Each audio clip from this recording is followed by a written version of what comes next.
pressure is picked up, and Bridgewater delivers for the first down. Running loose, it's DJ Moore down the sideline. DJ Moore has a Panther touchdown.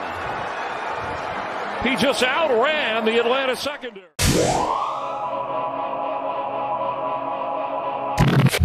Okay, fandom, we are back. We got a new show for you. Thanks for taking the time to join us. Today, we're going to recap the Week 5 game of the Carolina Panthers and the Atlanta Falcons. And just to give you a heads up, Cowboy Joe is off this week. He's on assignment. Either that or he's just reeling over the loss of Dak Prescott. But we're going to say that he's just away. But joining us this week is one of my favorite analysts for the Panthers. And it's no mistake that his Twitter handle is Panthers Analyst. And we welcome back to the show Edgar Salmingo Jr., live from California, our favorite California Panthers fan as well. Edgar, thanks again for joining us. Thanks, Jeff. Thanks for having me. I think I'm your only fan from California, but I'll take the compliment. No, I got some other guy too. Okay. You might have seen him on Twitter. He has a lot of these like Panthers. He lives in like Los Angeles, or maybe it's Las Vegas. I'm not sure, but he has like all of these Panthers memorabilia. He has a Jeep that's decked out in Panthers colors too. So nice. I gotta find him. We will have to locate him. But anyway, welcome to the show. And I do want to just say a few things here about the quick reaction here to our Week 5 win. Moving forward, what I want to do here is just kind of go over some quick reactions. Number one, of course, we got win number 3 in a row, and it feels good. And we know that the team's coming together. Coach Rule is creating a winning team. Winning is contagious. We definitely like that. And any quick reactions that you have? Yeah, I think one thing that kind of came up with some of the followers was like, to pump the brakes or to calm down or whatever. Like, it's not very often, that we get this feel good story. I mean, I feel like looking back on my fandom, I know like last year we had a winning streak also, but at some level it kind of still felt like an illusion with Kyle Allen. But like, in terms of our feelings, I don't remember being this excited since that magical 2015 season, where you feel like every time they step on the field, even though they lost to Las Vegas and Tampa Bay, like they went toe to toe with both of them and had a shot, in the final, either the final or last to final drive. And so it feels good to have a strong, competitive, fast, aggressive team that the fans can really cheer for.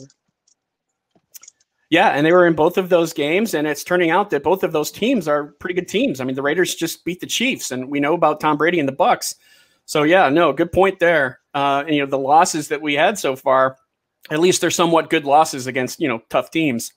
So one other reaction that I had was this was a very much a team win. There are a lot of players who contributed to this game. I mean, we know about Teddy Bridgewater, 20 of 27 for 261 yards and 2 touchdowns at the half, which is really impressive. And, of course, Mike Davis doing his best Christian McCaffrey understudy impersonation. Robby Anderson has been incredible so far. DJ Moore is coming along strong. Curtis Samuel, I cannot say enough about Curtis Samuel and everything that he's done. We'll get to him a little bit later. But it was a team win, especially on the offensive side. Any thoughts there from you? Yeah, I think it was really cool that, after the game, I don't know if there's a tradition, but they had Trey Boston give away some game balls after the game. And both this week and last week, it's kind of exciting because if I had to give a game ball, if I were Trey Boston, Jeff, if you were Trey Boston, it's like, I don't even know who to give the game ball to because everybody has, like you just said, should have a piece of that ball because they all contributed. If one of them faltered, if one of them didn't perform as well, someone else would have stepped up. And it's just amazing. I know you don't have Burris on there, but he's another person that kind of stepped up that we haven't mentioned his name very often, but you have a good team, solid win when you can't identify who is the person that was most valuable to your win. Yeah, and we'll talk about Juston Burris here in a bit. I'm glad that you brought him up. But also taking a look at their defense. We can't just talk about offense, but their defense held Atlanta to 16 points, and really it was 13 points, except for that that field goal at the end to try and force a onside kick. And they also held Arizona to 21 points, which also, if you really want to get into it, that was really 14 points with that garbage touchdown at the end too. Mm-hmm. And the Chargers, they only allowed 16 points to them. So 53 points in the last 3 games. That's outstanding, especially among NFL teams that are I mean, the Falcons can move the ball. The Cardinals can move the ball. And we saw how well Justin Herbert is playing. Granted, it was his first start. Or not. No, it wasn't. It was his first not his first start. Was it his first start? It was his first start. Okay. Second game, first start. There you go. So yeah, I mean, that says a lot in my opinion. So yeah, and as I wanted to mention too, having said that, the run defense though is a work in progress, and you know, they've allowed the 7th most rushing yards in the league. They've allowed 8 rushing touchdowns, 5.4 yards per carry, 37 missed tackles, tied for 6th most. So I mean, there are some areas that you know, we can shore up. The defense can shore up. Your thoughts on the run defense and areas that kind of need improvement there? Yeah, 2 thoughts. You know, one, I'm surprised that the Panthers are still able to pull off these victories, even though their run defense has been kind of suspect, right? It's not the best, it's not the worst, but you know, I've been going on the season saying like, oh, if they just stop the run, they have a chance. And you know, this game with Todd Gurley or even Austin Eckler against the Chargers, it was like, man, I had no idea if they had a possibility of being able to, you know, stop the team, even though we have we've given up so many yards on the run and just gashing us, right? And you know, it's really credit to the pass defense. So one person on Twitter said, "Hey, how come we're so excited we beat nobody, right?" But when you look at these passing offenses, you've got Justin Herbert, who's just been a star since he's stepped on the field, and Keenan Allen. You've had Kyler Murray and DeAndre Hopkins. You've had no Julio Jones, but you had Matt Ryan, you had Calvin Ridley, and so. It's one thing to say like, man, we should need to improve their run defense, but it's another thing to say like, dude, but look who they've stopped and like look who they've like minimized the bleeding against like some top-notch superior quarterbacks and wide receivers and still lived to tell about it and came away with a W. Yep. And you know what? See, this is why I like having you on the show, is because you get to provide that area of expertise and just that thought process, you know, that I may not have myself. So it's good to have that. All right, so let's talk about the win and what the keys were to the win. I mentioned before about Curtis Samuel, and you know, he got a game ball the previous week, I believe, if I'm not mistaken. But he had 4 third-down conversions, and nothing was bigger than that 3rd and 2 in the 4th quarter with 7 minutes left. They're on their own 28-yard line, and you know, it was like a 16, 17-yard gain. You know, where he's just holding the ball. With both hands, he's like, I'm not letting go. I'm not letting go of this ball. I'm not going to fumble this ball. And my thought was, my gosh, they're relying on Curtis Samuel to get this 3rd down conversion with a running play here. Wow. I mean, you know, not just like a rush to the outside, like a halfback sweep or anything. He went right toe to toe with the lineman. I'm like, dude, and he came through. And he also had that huge block on the long touchdown play to DJ Moore. I thought that was also, you know, another feather in his cap as far as Curtis Samuel having a big game. And take from you or thoughts about Samuel. Yeah, it's funny that you mentioned that play. Like I was reading Joe Person from The Athletic, and it's something that came up in the press conference, but I missed it from Coach Matt Rule. But he said that play to Curtis Samuel wasn't even the design play call. Like Teddy Bridgewater actually checked out, audibled, saw 6 DBs, and he's like, dude, I'm just going to take Curtis Samuel and run out the gut. I'll take my 5 big ol' hosses and Curtis Samuel and your 6 DBs, and I can get 2 yards. And so I'm just as impressed as you by Curtis Samuel. I mean, he's just phenomenal. We already know how talented he is, but to actually rely on him in the clutch, like when you actually need to go and put the ball in his hands and trust that he'll make it happen, it's just fun to see his development. I know people are going to get mad that we don't use him enough or no more, you know, long bombs or things like that. But like at the end of the day, you need to sustain drives. And like, I'd rather keep those drives, keep those chains moving than hoping that, you know, I'm going to throw a deep bomb and hopefully he comes down with it. I'd much rather have this methodical run out the clock, you know, make their defense super tired and like make their offense sit for a while, then come on cold and sad. So I'm very, very impressed with Curtis Samuel this year. I'm glad that he's getting some of the respect and, like you said, the game ball last week from his head coach. Yeah, and you know, he's already showing that he can do a lot of different things on the field. We saw the block, we've seen him run, we've seen him catch. He's obviously a huge part of the offense, and it's nice to see things that he's kind of like the unsung hero that you don't really, you know, everyone's talking about Robby Anderson, Mike Davis, DJ Moore, Teddy Bridgewater, and not so much on Samuel, but he played a huge role in the last couple games. So kudos to him. That's why I have him number 1. Number 2, multiple contributions on offense. I already mentioned Bridgewater's first half. Mike Davis had 159 total yards, 9 catches, and a touchdown. That sounds a lot like Christian McCaffrey. Robby Anderson, 8 catches, 112 yards. DJ Moore, 4 catches, 93 yards, and a touchdown. And Samuel had those third down conversions, as I already mentioned, 4 of them. And he had 65 total yards and 5 receptions. So again, multiple people coming forth and putting in their own efforts, and that was another reason why a team win. Let's see. All right, let's talk about Juston Burris. That Juston Burris interception was huge. All right, it was 3rd and 4 on the Carolina 5-yard line.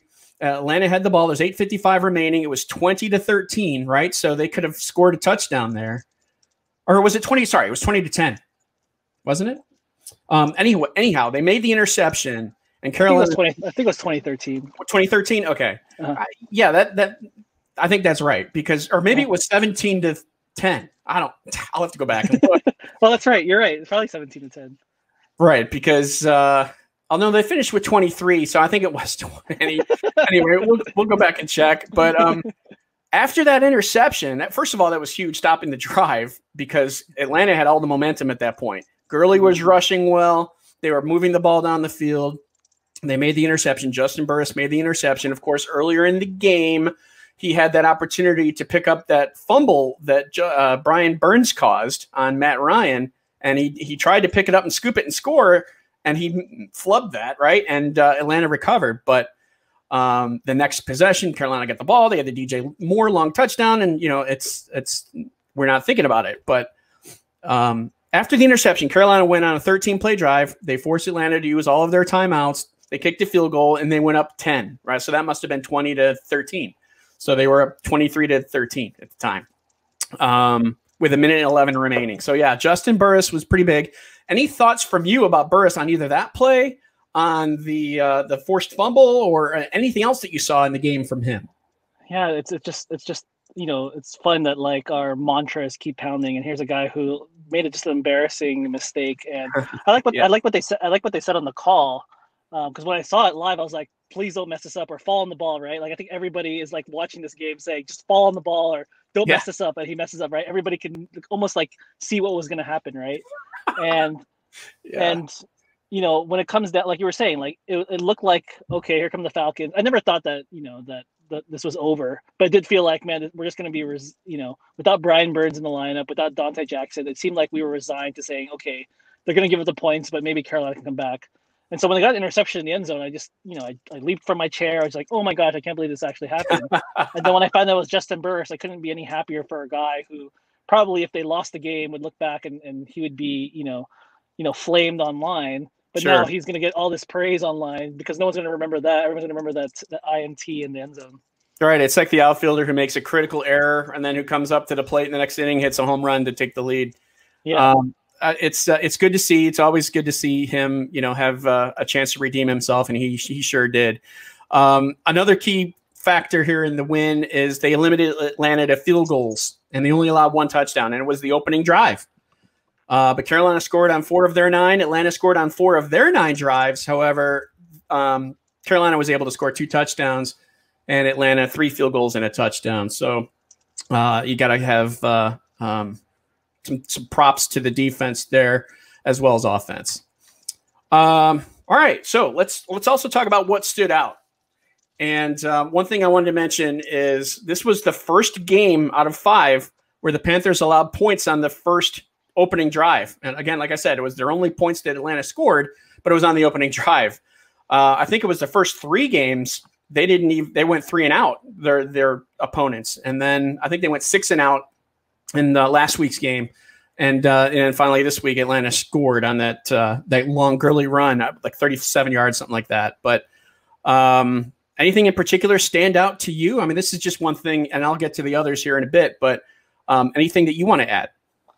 No, I mean, we've been talking already about how the run defense could get a little bit better. So that particular run, it was just frustrating because Todd Gurley hasn't been dynamic Todd Gurley this whole year. So it seems like for us old school Panthers fans, it's like, oh, we always make stars out of people who don't do anything else for other games, but all of a sudden they are amazing towards us. So it was nice to see that even though they gave up, like I said earlier, it's nice to know that even though they could give up all those yards on the ground, and especially to Todd Gurley, they could still absorb that and still pull off the win.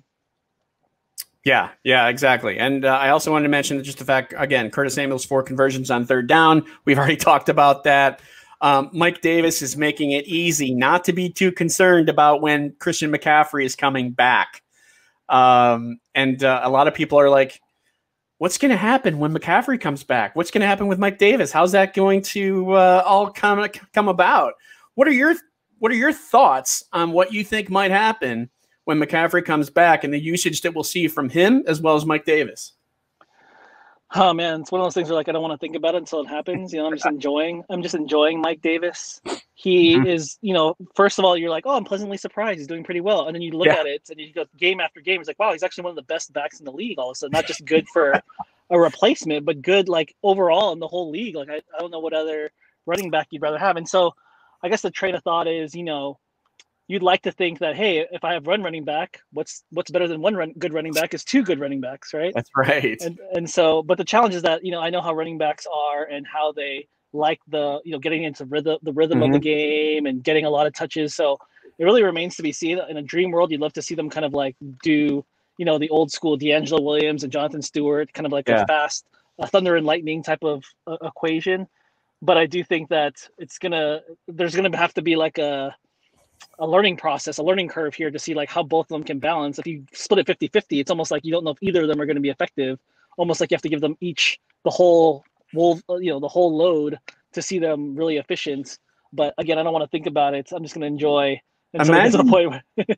Imagine if there's like on defense, there's someone who's just kind of, you know, stalking him out, just, you know, making sure that, you know, he's kind of covering McCaffrey, and then you throw Mike Davis into the mix as well, who's also very capable of making catches.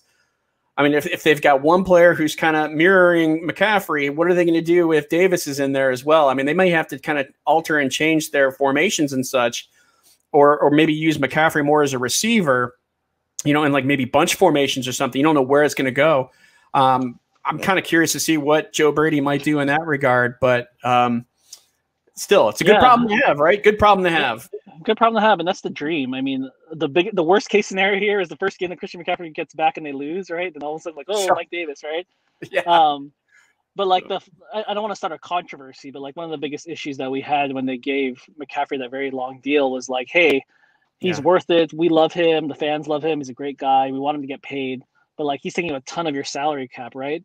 And the justification was what? That he is more than a running back. You could use him more than a running back. So in my ideal situation, my dream scenario is actually use him, like you said, and more than a running back. Like you said, imagine a field where you have Mike Davis, Christian McCaffrey, and Curtis Samuel, and you know they just swap places or just switch back, or now Curtis Samuel's in the backfield and Christian's out. And I really would love to see them do it. I don't know if they'd ever have the guts or like the experimental mentality to do so, but like as a defense, you're just kind of like, what am I going to do? Yeah, no, I totally agree. All right, so it's not all rainbows and lollipops here with everything. I do have some negative points, I guess, if we can say that. I'm not too pleased with Tahir Whitehead. He's kind of becoming a liability on defense. Missed tackles, poor angles. He's out of position. And maybe it's just because, we're so used to seeing Luke Kuechly be the man back there. I mean, be able to tell what play's coming, snuff it out before it even happens, and be there when it does. And we're not seeing that from Whitehead. And I'm curious if they need to make a move there, give him less snaps. I mean, what's your take? Are you seeing the same things I am? I'm seeing the same things as you are. It's one of those things where because we're winning, he gets kind of a reprieve because none of us are noticing how bad it is. But I think those that are kind of keyed in and are watching, I think all of us want to think of all the positives and enjoy every win and not want to be that person that's the negative Nancy and here's the bad thing that happened. But I will say that like it does show up on film when you watch it, when you watch live, when you watch all 22, you're just like, oh, they're just like improving that one spot.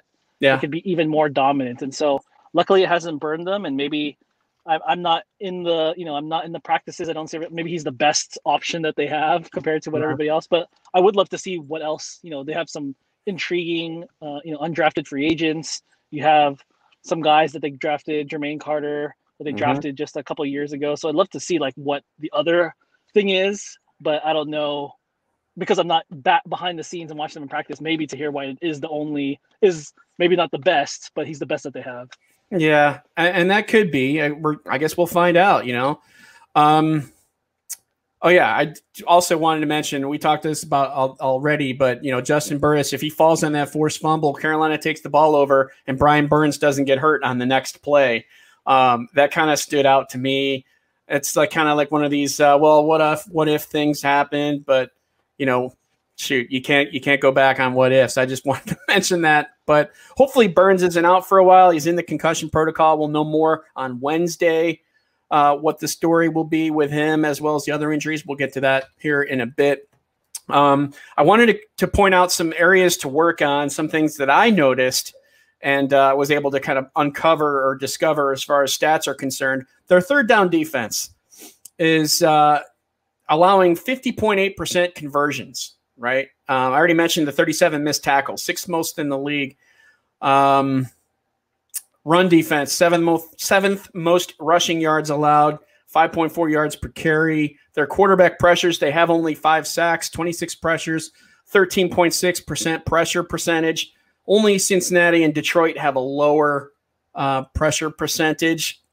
So I see these. It's great to say we're winning, and hey, that's great. But you know what? There are areas that we can work on, and I just kind of wanted to mention these and also get your thoughts on this, as well as any others too that you think might be a good area to work on. Yeah, that all looks good. Or looks bad. The thing about Brian Burns, right? I know that his brother had tweeted on the game saying that he's okay, but he's in the protocol, so we're hoping that he's okay. But without Brian Burns, and also their rookie Yetur Gross-Matos also tweaked an ankle during the game, and so if you thought QB pressure was an issue before, you take out Brian Burns and YGM, and it's just going to get worse. So yeah, I know they tried out some Marquise Haynes, some F.A. Obata, whatever, but they're going to need to shore up those, that pass rush if they were struggling already. So if they're out for an extended period of time, it's just going to get uglier before it gets prettier. Yeah. Yeah, no, absolutely. And we hope that all of these guys here are going to be healthy. We're not sure with the game coming up against Chicago, but Dante Jackson with his toe injury. You hate to hear about a toe injury for a football player because that's kind of like hamstring, right? It's like a multi-week type of injury, and he'll be shelved for a little while. Hopefully that's not the case, but we'll find out later this week. Brian Burns with the concussions we already mentioned. Yetur Gross-Matos with his ankle. Eli Apple with his hamstring. And again, as I said, no updates until Wednesday per Matt Rule is what we heard in the press conference today. Any thoughts on these injuries? We kind of mentioned a little bit on already with these guys. Yeah, the only thing that's kind of flying under the radar is that, if I recall correctly, Dante Jackson's been nicked up in every game that he's played. Like, he's been in every game, every game that he's been in, he's had to be pulled out of the game. And some of the games he's been able to come back in, but it's just something to monitor that he hasn't been able to stay fully healthy for one complete game. I think they got away with it. Rasul Douglas has been, another one of your unsung heroes because he didn't make a flashy play. No one's mentioned him. But, if we have to go with Troy Pride or Corn Elder or, under these other corners full time, it's also kind of worrisome because they already were struggling in some of these areas that you mentioned. Yeah, we're going to find out, but we're winning right now, and it's kind of like a Band-Aid. We're not necessarily too concerned about it because we're winning, right? But we're talking about it, which is good, and I think it's important that we talk about it. That brings us to next week at Chicago. 4-1 Chicago. The Bears have only allowed 8 touchdowns in 5 games. I'm not sure if you knew that, but that's the fewest in the league. And they have the second best third down conversion on defense, that is, as far as allowing third down. So, they have their work cut out in Chicago. Offense is going to have some challenges, we'll put it that way. Your thoughts on Chicago as we put a bow on this episode? Yeah, I hate for fans to kind of to oversee or to overlook, the Chicago Bears. A lot of people say it's smoke, it's not real. You are as good as your record is. They're 4-1. They beat Tom Brady and the crew from Tampa Bay with Nick Foles in prime time, and so this is no slouch. This is not a team that we can just overlook. And I don't think the team is overlooking them, but a lot of fans were mentioning on Twitter, like, oh, we got this one or whatever. And so, like you mentioned, I didn't know those stats that you mentioned, but they're a legitimate team. And I'd like to say that, the Panthers are better than them. I'd like to say that they're, this is a Mike Davis revenge game. I always love revenge games. And so they cut Mike Davis. So imagine getting fired from your company and you have a chance to prove to them what they're missing on what they let go. And so I'm excited for the game. I think they match up pretty well. I think they're going to, I think it's going to be close. And I think the Panthers are most definitely have a chance they have a shot to win this game. Yeah, they have a chance, especially if their offense can really produce against that Bears defense. And speaking of their offense, I tweeted something out a little bit earlier today. The Panthers are third in passing yards behind only Dallas and Kansas City. Did you know that? I did not know that. Yes. And they're fourth in total offensive yards. They are seventh in third down conversions with 49.2% on third down. This is offense. Sixth in net yards per drive, 39.2 yards per drive. And they are third in the league in time used per drive, 3 minutes and 11 seconds on average. So, their offense is definitely clicking without McCaffrey. And, so far so good. And they've got a big step next week with Chicago. Gosh, if they could go 4-2, we don't know what the outcome's going to be of New Orleans and the Chargers, Los Angeles here on Monday night, which is on right now. But they could be in the driver's seat. What are your thoughts right now on where you think Carolina is? Are they a playoff contender, division contender? Keep in mind the extra playoff spot for each conference this year. What do you think? Or are you just kind of taking it game by game? I take it game by game, but we wouldn't be fans or sports fans if we don't it's not fun to take things game by game. Like, we'd have nothing to talk about if we didn't hypothesize and think about what could happen, right? Yeah. You're absolutely right. The new playoff spot puts things a little bit different. Like, maybe they weren't, but you look around the league, the NFC East or the NFC least, that they're shaken up pretty by that Dak Prescott injury. You got Green Bay, the 49ers look beatable. So, there is a path to the playoffs for the Panthers. They do have a shot. I think any fan of the Panthers or anybody, a fan of their own team, all you want is that shot or to, be competitive.